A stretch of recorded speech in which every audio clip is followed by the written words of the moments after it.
the rainforests themselves may eventually be saved. Very large conservation organizations are attempting to do that. But the medical knowledge of how to use these plants is being lost at a tremendous rate. It will disappear in the next 30 years. There's no question about that, because these people are, the young people are not learning the shamanism. They're moving into the cities, and you only have to break that kind of chain in an oral tradition. You only have to have a one-generation break, and the 50,000 years of accumulated medical information is gone. So even in today's high-tech world, 85% of all drugs sold over the counter can be traced to plants. So if we're serious about, a cure to aid, new kinds of contraception, new forms of psychoactive drugs, then this botanical database needs to be preserved. I think that those of us who are experienced with psilocybin are in a position now to offer answers to one of the most perplexing questions in the entire field of biology, which is, how did it happen that over a very brief period of time, less than 2 million years, the brain size of our species doubled, and in doubling became the fastest transformation of a major organ ever recorded in the history of the evolution of life. This is according to Lumsden, who's a very respected evolutionary biologist. This is a truly perplexing problem for evolution. It would be perplexing were it to occur anywhere in the animal phylogeny. But what's of particular embarrassment here is that it occurs in the phylogeny of the animal who invented the theory of evolution. So, it's particularly embarrassing. If we can't account for our own evolution, what depth and breadth has the theory when applied to the rest of nature? And one notion has been that you're looking for a transitional skeleton or intermediate forms. This has now been given up. And by looking at this problem, I have sort of been able to, I think, generate let's call it an idea, a myth, a fantasy, an explanation for our predicament. And it goes very briefly something like this. All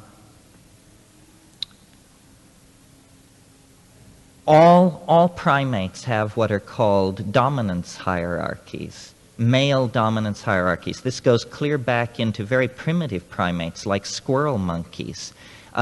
And it is true of us as we sit here in this room.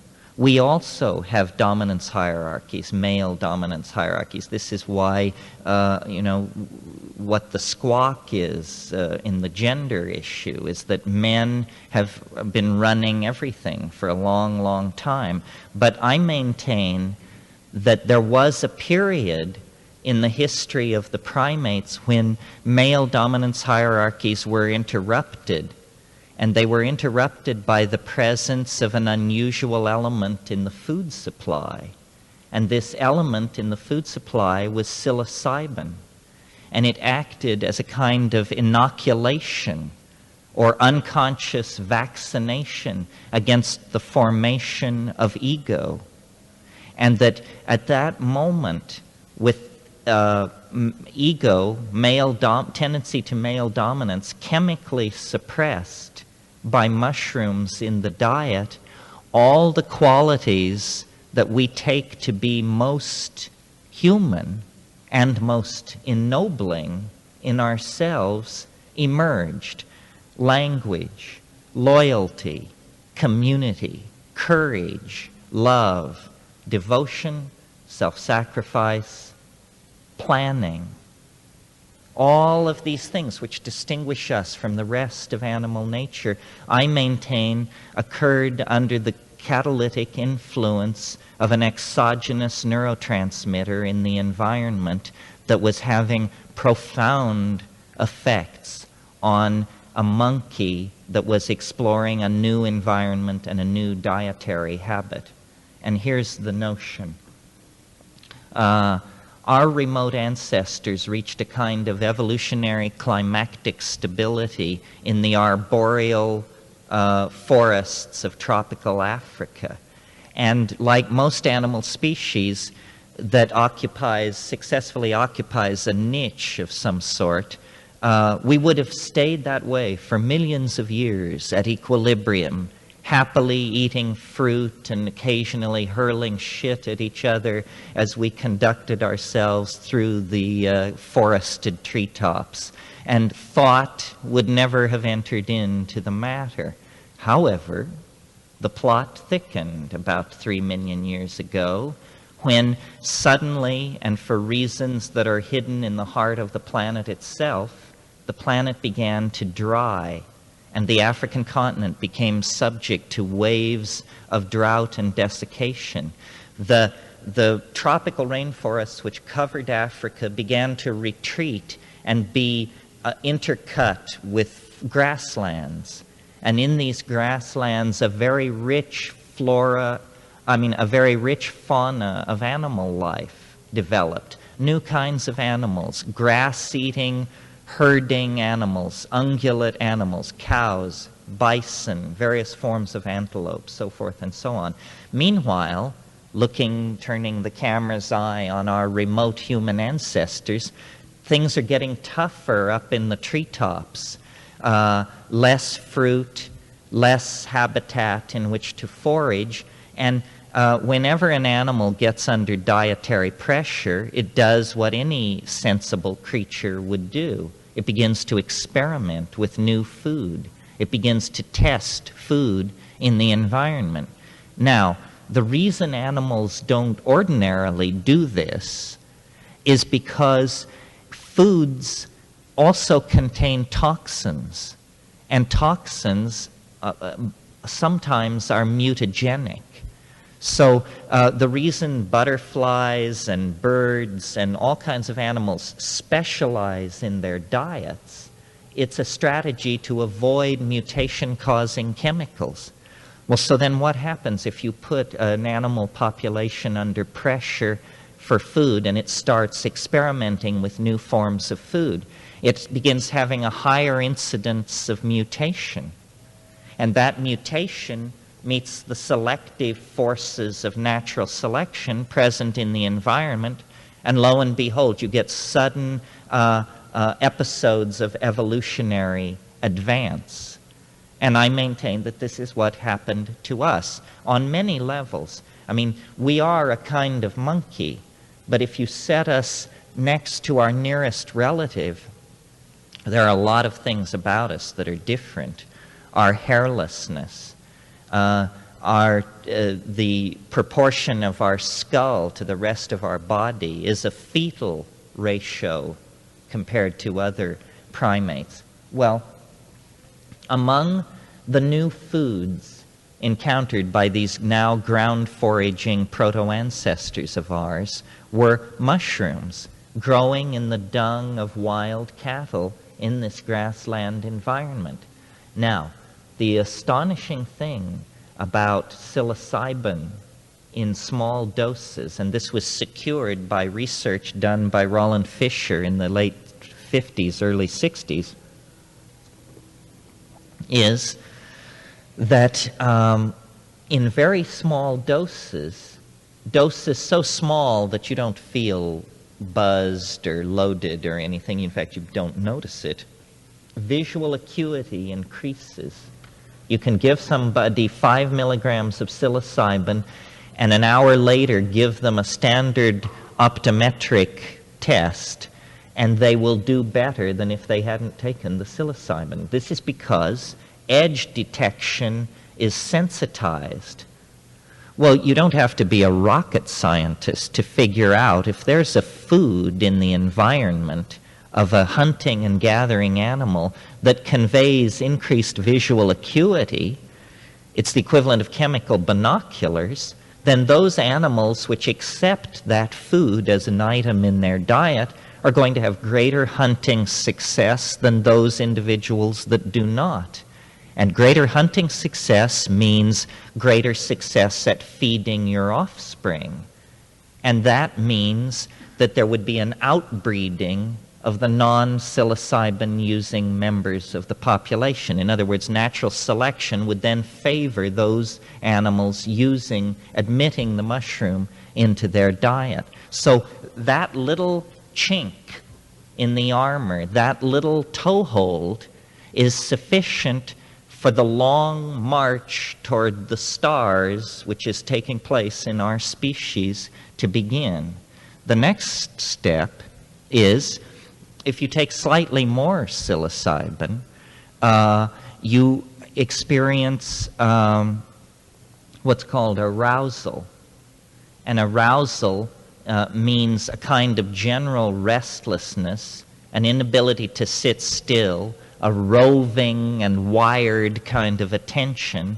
And in highly sexed animals like primates, it also means sexual arousal, and in the male, sustained erection.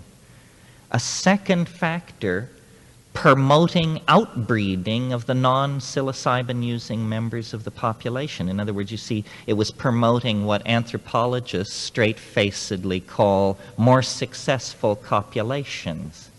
And you don't have to be straight-faced, however.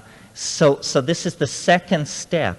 And I believe that the sexual style of these psilocybin-aroused early ancestors of ours was probably orgiastic. This seems reasonable from looking at human styles on the earth today.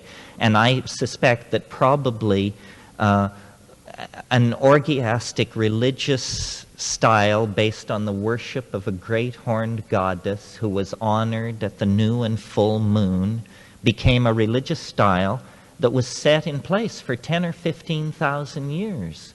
This is what was going on. Well, now, psilocybin on its own, and even more so in combination with a social style that included orgy, will have the consequences of dissolving boundaries. You know, this is what the orgiastic style does. It erodes the concept of me, and still more the concept of my women, my children, my tools, my territory, my hunting ground. If you have an orgiastic style, the first important consequence is that men cannot trace lines of male paternity. There is no concept for a man of my children. There is only the concept of our children, the tribe, the group, and loyalty is transferred in that direction. The suppression of ego was very real. As I said earlier, in the earlier primate forms, ego, male dominance, was very strong, but it was as though this item in the diet was suppressing this previous rigid male hierarchy, and into the void created by the dissolving of the social glue of these primates, there flowed a whole bunch of new behaviors.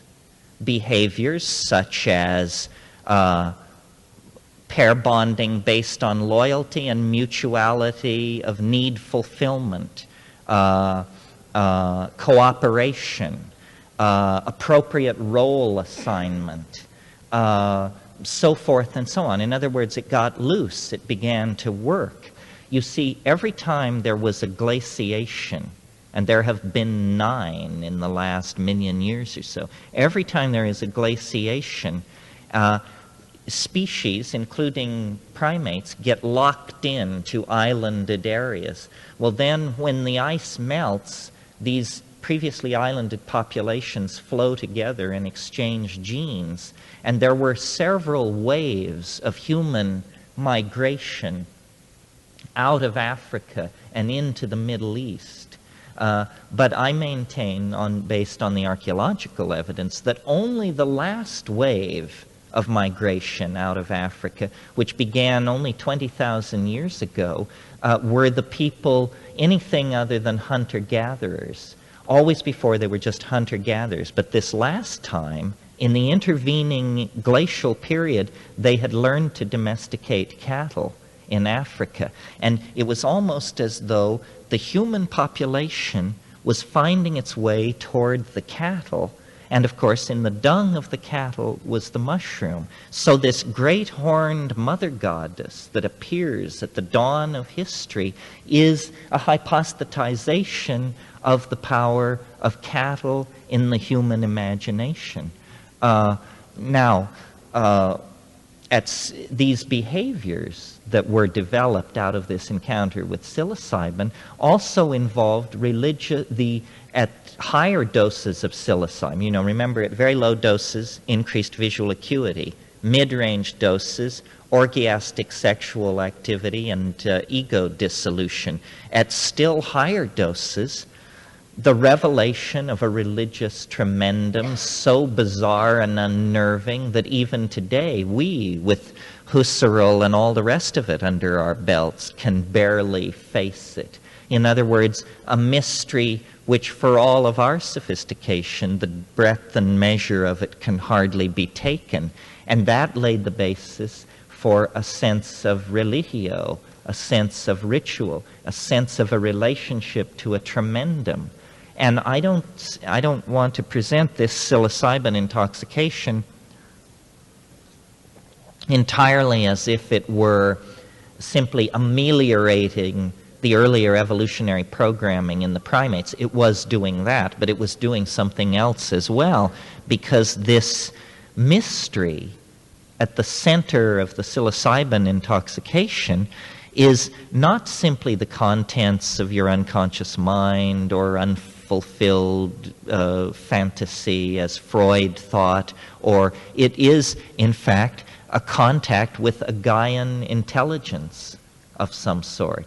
And if you're a rationalist, as I once was on some long-forgotten world, this is an incredibly challenging notion, that what you're getting into is actually some kind of supermind, some kind of organism that is, you know, apparently in the atmosphere, in the water, in the plants, in the land. It's hard to say where it is or what it is, because it was not designed for human apprehension.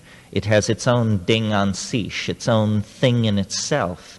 It's like a god for any century of human description of it, except the 20th, in which we have enough knowledge about the ecosystem to say, well, maybe it's not, as Milton said, the God who hung the stars like lamps in heaven.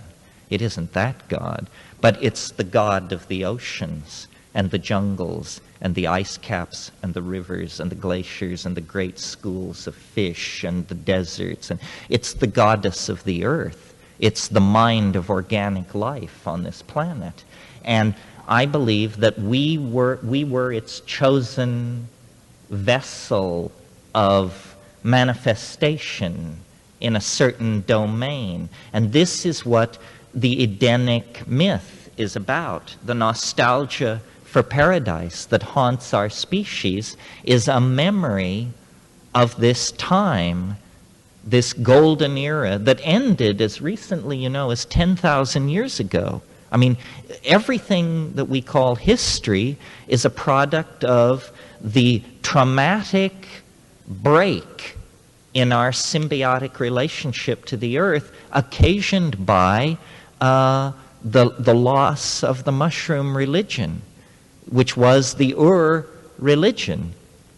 And, an obvious question that anyone who's gotten this far would ask is, well, if it was so wonderful, why was it lost? Well, it was lost because the same dynamics which created it, which was the progressive drying of the African continent, those forces accelerated and continued, and where there had been Edenic grassland and vast herds and endless supplies of mushrooms, there became desert. There became dry land, scrub, retreating water holes, fewer and fewer mushrooms. The mushroom festivals, which had been at the new and full moon, became fewer in number. The mushroom supply dwindled. Special classes of people had to be appointed who would be the mushroom users. Special times of the year had to be appointed when the mushrooms could be taken.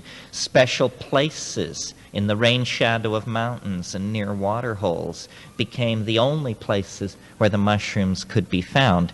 And at that point, and these are processes which took millennia to occur. At that point, there became an anxiety and concern to preserve the mushrooms so that in abundant times they could be gathered for times when they were scarce. And the strategy that would have naturally been hit upon would be to use honey as a preservative. In a world without refrigeration, honey is an antiseptic medium that caramelizes around fruits and like hummingbird tongues and stuff like that. You're always hearing Romans ate hummingbird tongues in honey. That's why, because it was a preservative. Problem is, honey itself has a perverse and mercurial nature and can change into a psychoactive drug. It can change into mead, which is a form of alcohol. It can ferment and become a kind of proto-beer.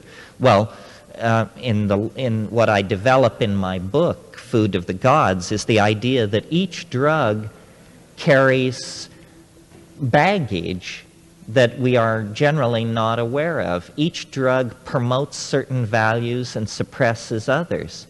So if psilocybin suppressed ego, male paternity, and promoted sexual polymorphically perverse behavior, then and consequent diminishing of ego, then what mead, fermented honey, promotes is the classic things always promoted by alcohol in any form. One, a false sense of verbal facility in the insidious combination with a lowering of sensitivity to social cueing.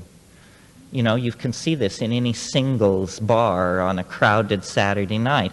People drink because they think it makes them clever, and then, able to ignore social cues from those around them, they boorishly proceed with their agenda, which usually involves getting laid or something. And, you know, I think that there was probably 1,000 years in European civilization when very few people experienced sex without being bombed, because that was how people steeled themselves for the experience, you know. It was recommended to give distilled alcohol to soldiers on the brink of battle when it was first invented because it fortified them. Well, as the mushrooms faded, these behaviors that had been previously well established in primates of male dominance and ego returned, so that at the very dawn of human history, you know, let's say 6,000 BC or so, you get, in the absence of the psilocybin, the disease of ego reemerges. It's been suppressed for 50,000 years. Now it spreads through the population like wildfire, and you get urbanization, agriculture. Agriculture leads to surplus. Surplus means an end to nomadic existence. You become sedentary. You build grain towers. You fill these towers with grain. Then you have to defend them against the hungry people from the other tribe. So you get classes. Somebody has to coordinate the defense of this grain tower. Suddenly you have generals, hierarchy, male dominance, warfare, classism, sexism, you name it, you know, and the phonetic alphabet and all the rest of it is not far behind. It's the fall into history. And we are the unhappy inheritors of this situation.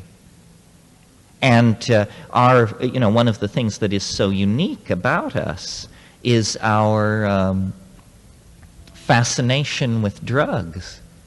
that that elephants will break into compounds to get at rotting papayas, and butterflies go for sugared rum and this and that. But human beings are incredible. And human beings addict to approximately 20 or 30 substances, very tight physiological addictions. And then there's all our ideological addictions, to Marxism, to capitalism, to the Republican Party, you name it. And then we have behavioral addictions of all sorts. Somebody gets up in the morning and throws open their front door, and if the Times isn't lying rolled at their feet with a red rubber band around it, they go into shock because an addiction is being interrupted. The fix, which was supposed to arrive on time, has been delayed, and now this person stomps back into their house, menace to wife and child, because the newspaper didn't arrive on time. So this curious tendency of our species to addict, I think, is because, if a person is an addictive type, then people say, well, they probably were abused in childhood, and this is the consequence of some kind of childhood trauma. Well, I would submit to you that we exhibit this pathology. We appear to be the inheritors of some kind of dysfunctional relationship. And I maintain that it was torn from us at the birth of mind, when we were forced out of the African Eden and into a much drier, harsher Middle Eastern climate, where we then had to toil in the vale of sorrows. Well, now what is the point of this? Or is this just some revisioning of archaeology, some egghead game, or what is the point? Well, the point is that the consequences of this dysfunctional behavior stemming from ego and the dominance hierarchy in our behavior has ruined our planet, toxified the air and water, allowed our population to soar beyond the carrying capacity, poisoned our lives with propaganda, and made us each feel guilty, powerless, and doomed. I mean, this is the major riff being run in the society at large, is that we're doomed. We've looted the planet. We've destroyed our children's future. We have the ethics of rats, and now we're going to go down the tube. Well, I say, before we despair completely and just toss in the towel, we need to make one last try at escaping our demonic other. And that the way to do it is through, and this leads me by a Viconian recurso back to archaic revival. We need to reach back into time and attempt to understand what happened to us and how we fell into history and how its institutions have served us badly and diminished and degraded our humanness. And then we need to begin a fundamental reconstruction of human institutions with an eye toward creating a viable, balanced, nature-honoring, human-honoring set of institutions. So does this mean I advocate in a world of epidemic diseases that we return to orgies on every new and full moon? I don't think so. It's hardly possible. But what it does mean is that the tool which lay behind all these changes, which was the ego-dissolving power of psilocybin, needs to be looked at very carefully.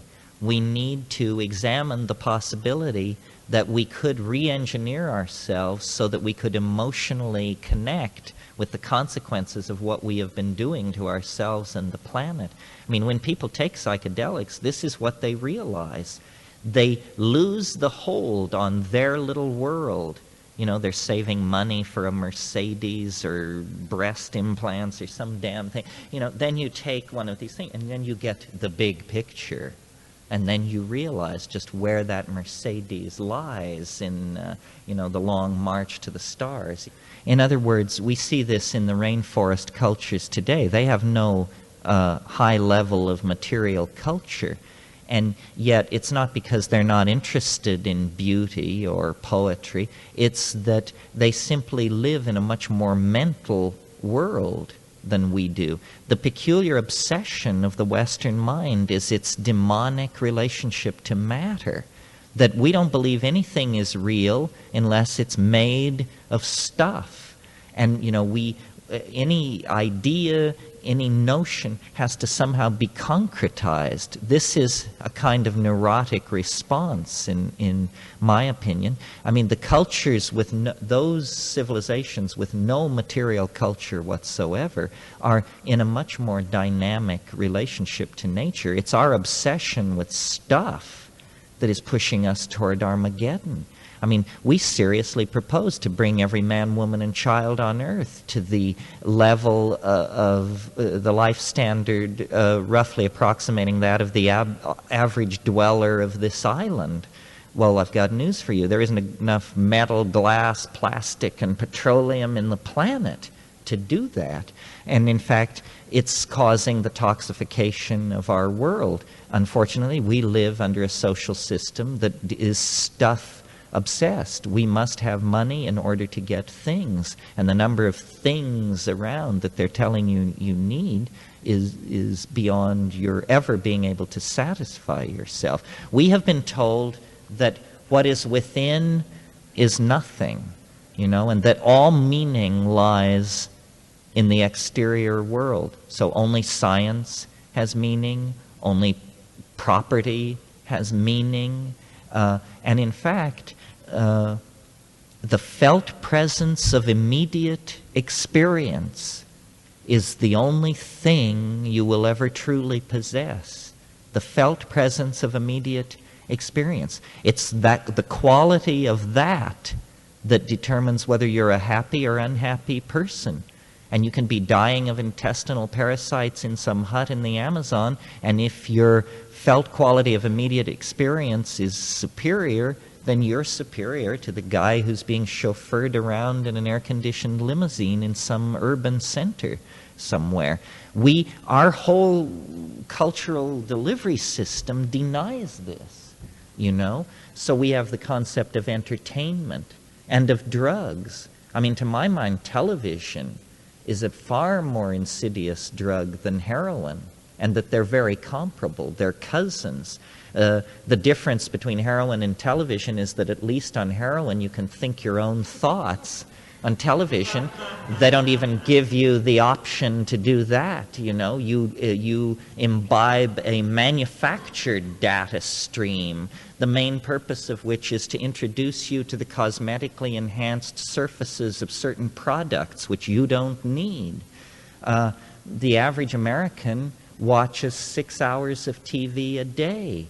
This means that millions and millions of people are being maintained in a semi-larval stage. I mean, we might as well store them in enormous underground banks somewhere, and someday we may. I mean, this society is hard enough to manage. What if all these people unplugged themselves and began running around making demands on the political institutions and the infrastructure? Then we'd really have a problem. So better they should stay in the suburbs. People magazine is delivered, the telly is there. They trouble no one, but they do consume. There is no mundane future. I mean, if we had the chairman of the World Bank and those people here, they draw curves that will stand your hair on end. They show you that the world population, the extraction of petroleum, the rise of poverty, the poisoning of the atmosphere, the accumulation of toxins in the food chain. You draw all these curves and you discover that sometime between the year 2000 and 2040, life as we know it becomes absolutely impossible on the surface of this planet. That's what the sober, unstoned people say.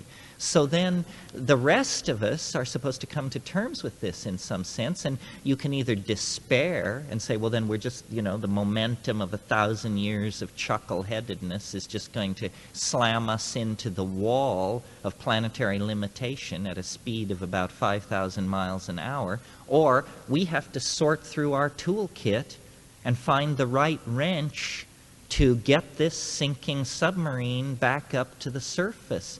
Let's disarm Captain Nemo and his friends and put the people who want to go into the lifeboats, and then these clowns can do any damn thing they want to. Well, when you sort through the cultural toolkit, trying to find the magic key, it is hallucinogenic plants. As far as I can tell, I mean, I'm just one guy, but I read widely, I traveled widely, I've been around the block, and my impression is that this is a tremendous long shot, but it's the only plan around. Nobody else has any other plan. What are you supposed to do? Wait for the friendly space brothers to come and pull your chestnuts out of the fire?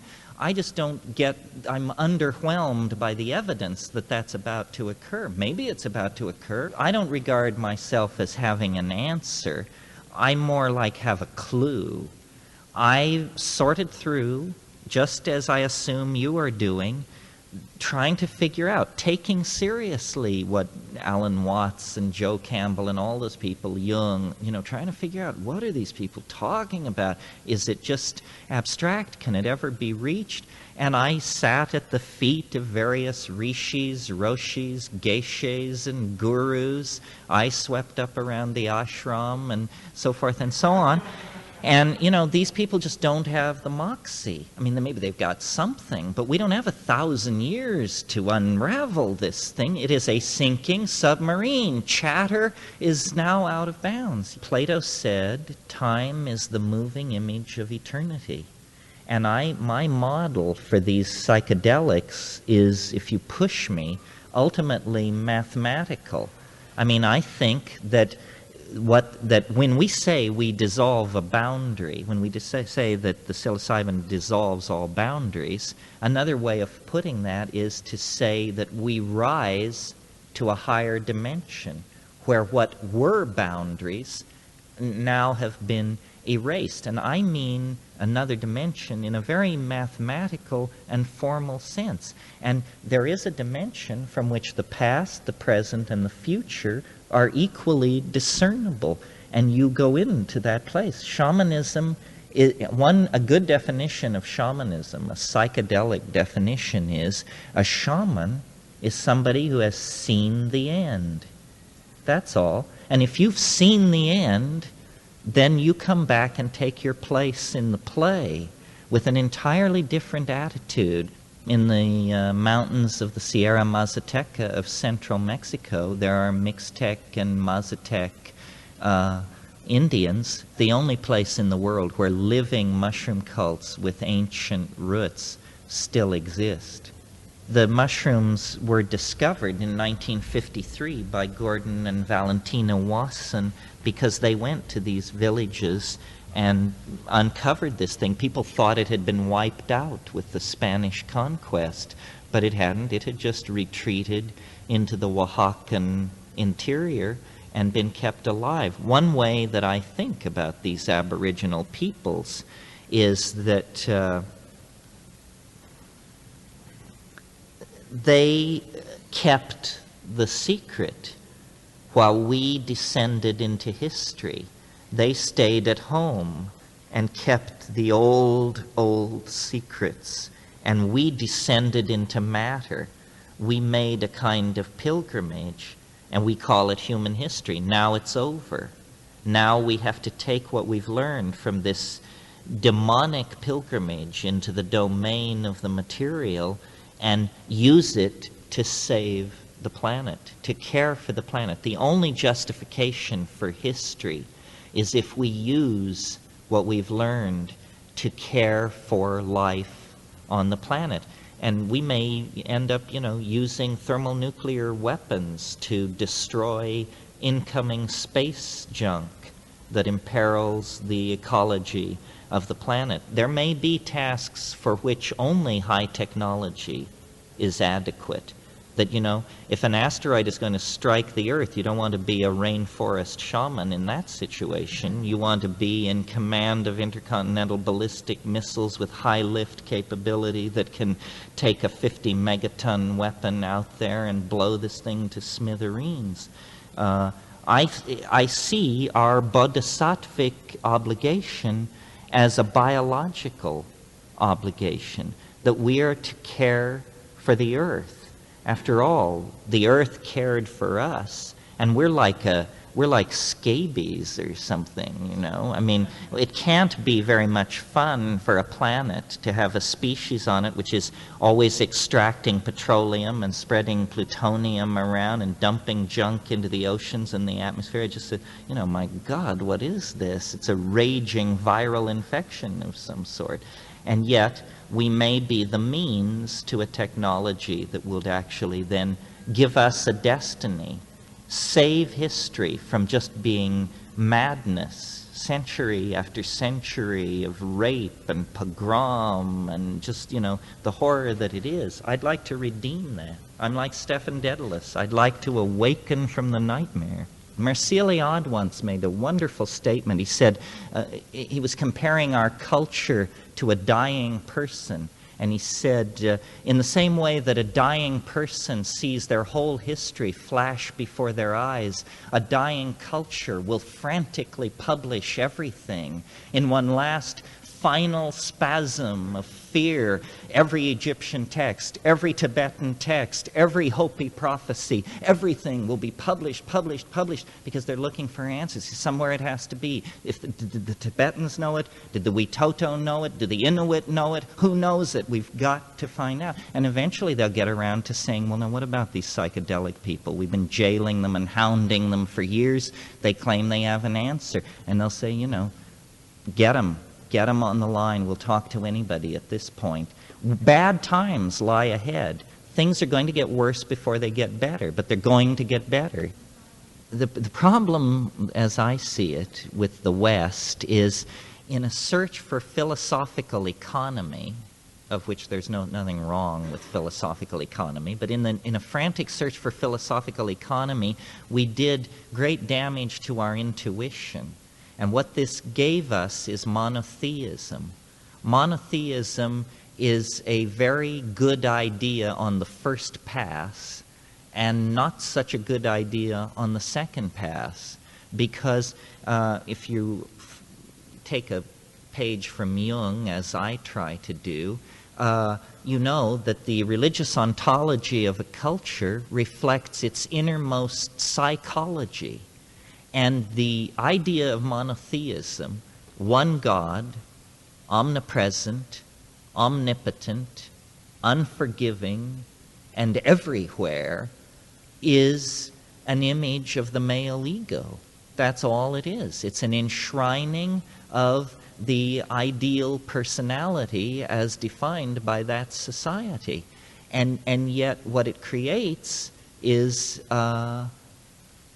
complete denial of the messy, felt, pluralistic, feminine, organic, emotional side of being. So one has become enslaved to a kind of Platonic abstraction of which all life and color and feeling has been poured out of it. And you just have, you know, the patriarchal ego. And this is not very far behind us. I mean, some of us were probably raised by people like this, you know, the idea of male rectitude. We're all pretty mellow, even the most uptight of us, compared to the style of male presentation of, say, 100 years ago. You know, 100 years ago, women referred to their husbands as Mr. Get into it. You know, in the 16th century, medical students had to steal corpses off the gallows and from battlefields in order to do dissections, because the church would not allow dissection of corpses to take place. So medical students of that era risked imprisonment in order to obtain corpses so that they could find out how the human body worked. This is the kind of situation that we're in. Constipated patriarchal institutions are standing directly astride the forward progress of the human race. I mean, if you want to boil it down to a slogan, and I'll just leave you with this, we call these substances consciousness-expanding agents. Well, now, if consciousness does not play a major part in the future history of our species, then what kind of a future history are we talking about? Are we going to become stupider, duller, more animal-like? I don't think so. Consciousness is our defining quality, and it must be nourished, encouraged, catalyzed, never more so than now, because we have a planet in peril. The entire evolutionary enterprise may rest on the kinds of decisions we make about how we order and carry out our priorities over the next 50 years. We need all the help we can get, and these plants have always been there to render counsel and give advice to evolving human populations that would humbly and reverently seek their input. That's all. Thank you very much.